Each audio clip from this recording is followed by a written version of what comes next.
Біз жұмыс пен ойын сауыққа қолданатын, жалпы өмір сүру үшін қажет ететін электр энергиясы электр қуатын гигаваттап өндіретін өнеркәсіптік генераторлардан алынады.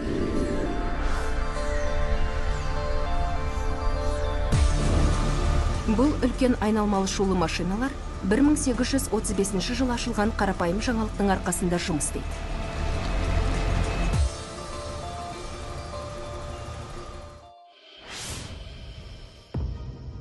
Ғалым Майкл Фарадей өткізгіш металдан жасалған шарғы магнит өрісінде қозғалғанда, ол арқылы электр заряды өтетінін анықтаған болатын.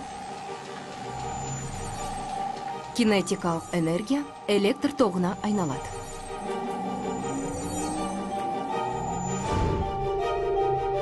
Мына кішігірім генераторда сым магнит өрісі бойымен қозғалады.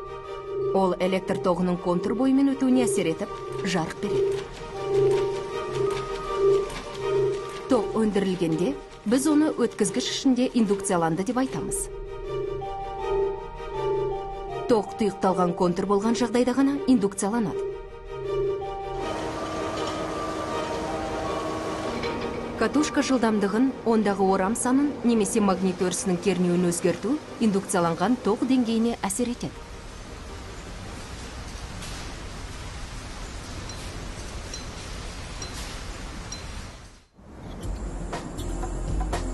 Алып өнеркәсіптік генераторлар, жел, көмір, немесе қысым астындағы су секілді қуат көздерін пайдалану арқылы сымның үлкен катушкаларын тұрақты магнит өрісінен өткізуге қажетті күшті бере отырып, әлемді миллиардтаған киловатт энергиямен қамтамасыз етуде.